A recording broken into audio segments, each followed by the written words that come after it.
Anyway, so dati po, inaamin naman po ni Vince Dizon na sa 1,700, 22 lang ang kanila pong nakakompletong classrooms. Maniwala kayo sa hindi. Ganon ka-efficient itong DPWH, right? Well, anyway, inaamin naman nila ang kanilang pagkukulang. So moving forward po tayo dito. Oo, in all fairness, so sinasabi nga ni DepEd Secretary Sani Angara, hindi na daw kontento ang DepEd doon sa lumang sistema. Gusto na daw nila na makabagong paraan para mahatid ang edukasyon sa mga bata. So ito ang suggestion nila, yung 4+1 blended learning. Oo. So ang tanong ngayon, paano yung mga paraan, yun ang sabi niya. Kaya lang, paano nga kasi yung issue ng internet at ng gadgets ng mga bata na hindi naman afford yun. Kasi nga po, public schools na naman po dito Yun ang nga. apektado. Kung saan po naman, kung babalikan mo rin itong mga study, mga PISA report na ito, itong EDCOM report na ito, na napag-iwanan po ang ating mga mag-aaral, particular po sa public school. So ito na naman po tayo sa isyong ito ngayon. So kung makabagong pamamaraan o naman pong pamamaraan, pwede hubang simulan po ninyo, bawas-bawasan nyo, nakaw nyo. That's the number one thing. Right? Yan naman pong pinagmumulan. Sorry po, Friday ngayon, happy weekend everyone. Pero yan at yan naman po ang pinagmumulan ng lahat eh. Hindi ba? Itong problema natin, corruption ito eh. Hindi po ba yung mga nakapagbid na ng project, nabayaran na yung contractor, hindi natapos yung classroom. Yan ho naman yan eh. So basic po tayo dito. Bawasan nyo, nakaw nyo. That's number one. Hindi ba? Huwag kayo makipagkuntsabahan sa mga kontratista ninyo. Magkaroon kayo ng pananagutan sa mga contractors ninyo. Pangalawa. Opo. At pangatlo, pang-apat mga kapatid, ano po? Ano? Anong pang-apat? Ikulong nyo yung mga magnanakaw na mahuhuli. Yeah, Oo. basic yan eh. Oo.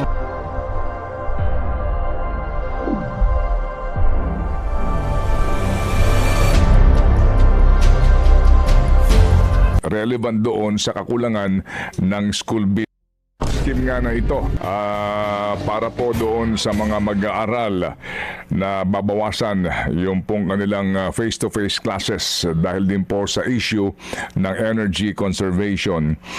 Ang binabanggit po naman maging ng ACT Teachers Group, pati itong TDC, relevant doon sa kakulangan ng school buildings na naman. At babalik ho na naman tayo, babalik dito po sa isyong ito. Bagamat ngayon daw po naman, nagkukumahog na ang DepEd, right? Sa ating mga naging panayam, sa kanila pong pag-tap sa galing daw po ng mga LGUs para ho sila na mismo ang may pananagutan sa mga konstruksyon ng mga silid-aralan sa kanilang mga jurisdiksyon at maliban doon yung pakikipag-ugnayan sa pribadong sektor para sa PPP project sa mga classrooms. Ang DepEd din daw po ang siyang gagawa nung disenyo po na naman na ito. Kaya nga sa panahong ito, ang tanong, kayo ho ba ay doon pa rin sa tradisyonal na uri po ng konstruksyon o kayo po doon na po sa moderno na uri ng konstruksyon at mas cost efficient? Yan ang akin nasabi kanina. Kasi po, kung babalikan natin ang mga takbo rin po ng balita nito hong nagdaang taon, if you remember, ito hong DPWH na sila po ang una, no? Nung unang mga panahon in charge sa construction ng mga classrooms, sa target po actually ng DPWH DepEd noong pong nagdaang taon na 2025 na 1,700 classrooms. Inamin po naman nito pong ngayon po manaka-naka na lamang at pabugso-bugsong Vince Dizon. Diba? Napapansin mo? Oo. Though, nito yatang huli, meron siyang... Manaka-naka na lang siya, pabugso-bugso na siya. Nitong nakaraan, kasama yata siya ni Mon Gualvez. I think that was yesterday. Akala ko kasama ni ano. Hindi, alas 3 ng umaga, meron yata mga chinek. Oo, may mga ganun sila. Oo, dito sa may EDSA, rehabilitation. Alright. Very nice. It's very good. Manaka-naka na lang at pabugso-bugso na lang. Oo nga. Gusto mo ba siyang tawagan ngayon? Kasi nga baka hindi na sinasama yung pangalan niya sa survey. Anyway, kasi nga po baka meron ng result ng kanilang study. Anyway, so dati po, inaamin naman po ni Vince Dizon na sa 1,700, 22 lang ang kanila pong nakakompletong classrooms. Maniwala kayo sa hindi. Ganon ka-efficient itong DPWH, right? Well, anyway, inaamin naman nila ang kanilang pagkukulang. So, Oo. moving forward po tayo dito. Oo, in all fairness, ang sinasabi nga ni DepEd Secretary Sani Angara, hindi na daw kontento ang DepEd doon sa Sige. lumang sistema. Aha. Gusto na daw nila na Sige. makabagong paraan para mahatid ang edukasyon sa mga bata. So ito ang suggestion nila, yung 4+1 blended learning. Oo. So ang tanong ngayon, paano yung Makabagong mga... paraan, ha? Ayun ang sabi niya. Kaya lang, Okay. paano nga kasi Sige. yung issue ng internet at ng gadgets ng mga bata na hindi naman afford yun. Kasi nga po, public schools na naman po dito Yun ang nga. apektado. Kung saan po naman, kung babalikan mo rin itong mga study, mga PISA report na ito, itong EDCOM report na ito, na napag-iwanan po ang ating mga mag-aaral, particular po sa public school. So ito na naman po tayo sa isyong ito ngayon. So kung makabagong pamamaraan o naman pong pamamaraan, pwede hubang simulan po ninyo, bawasan nyo, nakaw nyo. That's the number one thing. Right? Yan naman pong pinagmumulan. Sorry po, Friday ngayon. Happy weekend everyone. Pero yan at yan naman po ang pinagmumulan ng lahat eh. Hindi ba? Itong problema natin, corruption ito eh. Hindi po ba yung mga nakapagbid na ng project, nabayaran na yung contractor, hindi natapos yung classroom? Yan ho naman yan eh. So basic po tayo dito. Bawasan nyo, nakaw nyo. That's number one. Hindi ba? Huwag kayong makipagkuntsabahan sa mga kontratista ninyo. Una, Magkaroon kayo ng pananagutan sa mga contractors ninyo. pangalawa, Opo. At pangatlo, pang-apat mga kapatid, ano po? Ano? Anong pang-apat? Ikulong nyo yung mga magnanakaw na mahuhuli. Oo. Basic yan eh. Oo. Kaya nga po, ito, may mga, yung pong kasing traditional na paggagawa ng classrooms, sa mga panahong ito, hindi na po siya Hindi na hindi effective. na po siya, Oo. hindi na siya uubra. Lalo pat naghahabol ka. Kasi nga Marami ng matagal. teknolohiya ngayon. Mismo nga si Pangulong Junior doon sa pabahay, naalala mo, yung prefabricated na ng mga uri po ng pabahay, ng mga kondo ang kanya sinasabi, mas mabilis. Yung tibay ho naman nito ngayon, maaari mo na rin ihambing eh. Dito ho ngayon, mas matibay pa nga siya at mas, kumbaga, mas komportable kasi may technology na. Di mainit. Sasamahan pa nito nga pong mga Solar paggamit energy. ng teknolohiya Yan. para makalibre ka ng kuryente. Hindi ka na maglaladlad ng kable. Wala nang babayarang electric bill yung PTA, yung eskwelahan. At may warranty na hihingiin para nagutan ng kontratista. Hindi po ba? Meron na ngayon eh. At ang cost niya, hindi po kasing mahal nitong DPWH o maging DepEd budget. 1.5 million daw, pwede ka na makagawa eh. So kung ikaw yung makakagawa nito ng libo-libo, definitely makakakuha ka pa ng diskwento doon sa supplier nito, hindi po ba? Magbidding lang kayo ng maayos na walang lagayan. Bawasan nyo, nakaw nyo. Number one yan. Hindi po ba magpakatotoo tayo sa isyong ito na naman? Pero hindi mawawala yung nakaw na yan kasi nga ang mga magnanakaw hanggang ngayon hindi pa rin po nahahanap at napapanagot. Tama! Diyan na naman ako napunta. Sorry, Friday. Oo. Good Kasi nga, morning. hinahanap mo na naman si Zaldi nila. Ayan Wala, na nga, may oh. binabang... Yung nasa t-shirt mo, nasaan ano ba? na si Zaldi nyo, tapos may question mark siya sa ilalim.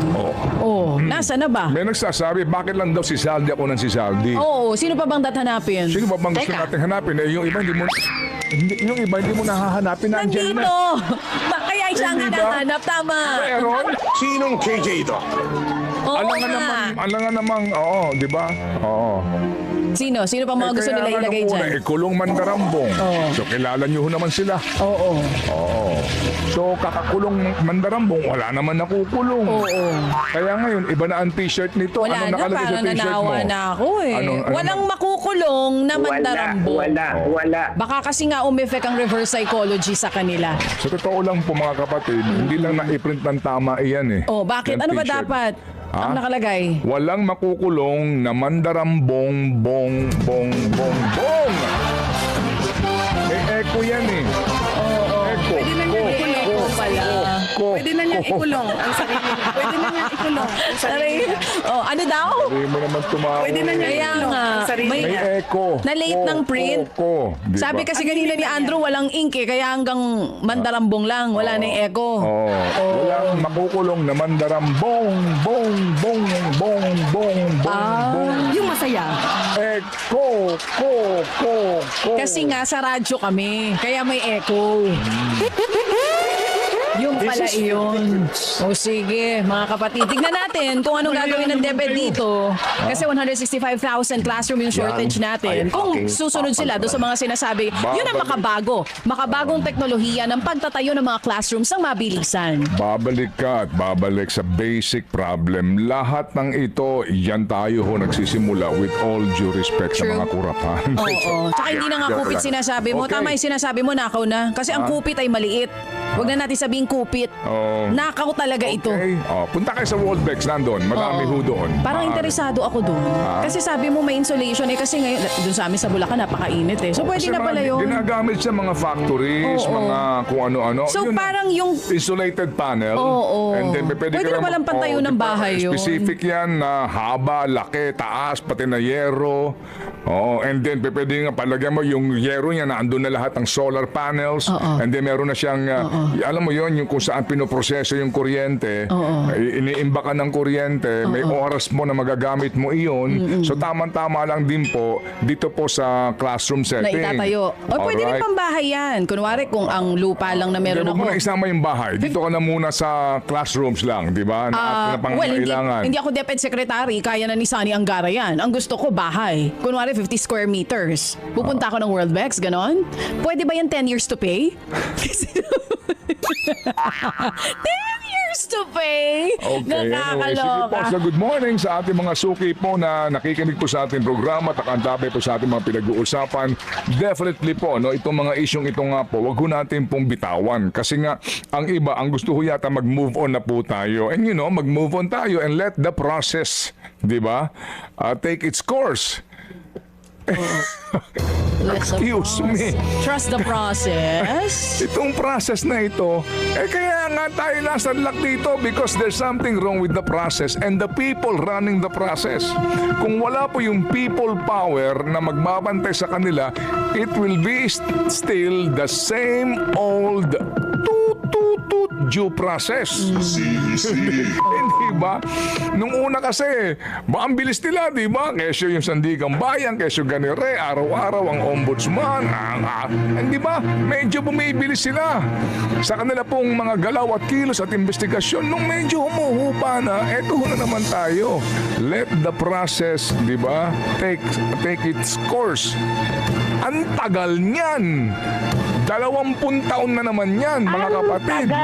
So yung pong mga ninakaw nila, gagamitin nila para sila na naman maabswelto at habang sila po'y nandidiyan, nasa posisyon pa rin sila at patuloy silang magnanakaw na magnanakaw. Ngayon, mas maingat na lang sila. Kumbaga. Hindi ba? Huwag ka nang mag-ghost kasi. Hindi ba? O kaya bawas ng konti na. Huwag sobra-sobra. Tsaka huwag mo na imaleta. Mainit na yan.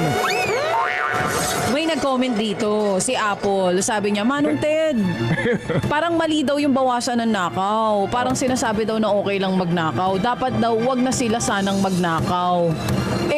Alam mo kung wala In a akong perfect world, ayan na nga. Explain mo, bakit daw ba ganun na sinasabi mo na bawas lang? Ba't daw bawas lang? Ba't daw hindi mo sinasabing wag na silang magnakaw? Tinatanong nung isang nanonood sa atin. Alam mo, sino ba ang Si Apple. sino ba ang matalinong tao na nabasa ko ang kanyang mga matalinhagang salita, di ba? O makikita mo raw ang pagkatao ng isang tao, with the way he or she treats animals.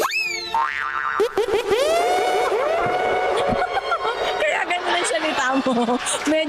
Medyo mas sweet ka pala because you're kind to crocodiles. Yung pala yun. O, ngayon Apple nasagot na. Sino may sabi nun? Sino yun? Yung dapat mabait ka sa mga hayop. Makikita mo raw ang pagkatao ng isang tao kung paano niya tratuhin ng mga animal. Kasama po lamok doon. Oo. Sino may sabi? Ay, Sino? Google mo. O, sige. Ngayon, si Congressman Pepito Alvarez nga eh. Oo. Kahapon Kahapon. sinabi niya, alam mo, Ted, dito dapat hindi na kami babakasyon kasi mga tingin ng tao sa amin, mga buhaya kami. Sinabi mismo ni Oo, Congressman. ang mga katagang ginamit niya, hindi kami magbabakasyon dito. Kasi nga, ang tingin ng taong bayan sa amin parang mga buhaya ang mga kongresista. Oo. O kaya magtatrabaho kami kahit malapit ng Semana Santa. Nataon naman sa kanya kasi yung Crocodile Farm sa kanilang lugar sa Palawan. Joke lang. Palawan naman, di ba? Napunta mo na yun. Punta na ako doon, taga doon Alright. tatay ko eh. Ah, Oo. ganon? Sa Palawan. Oo. Nakita mo yung Crocodile Farm Oo, doon? nakapunta ako doon sa Crocodile Farm. Ang tataba ng mga buhaya doon. Hindi Pero hindi na ganong madami. Oo. Yung huling punta ko, that was 15 years ago. Oo. Oh, ngayon ba, nakagawi ka ba doon sa Crocodile Farm? Hindi na, matagal na. Matagal na rin. Medyo napapadaan lang ako dito. Ha? Ang Balayo, Palawan. Hindi, sa IBP Road.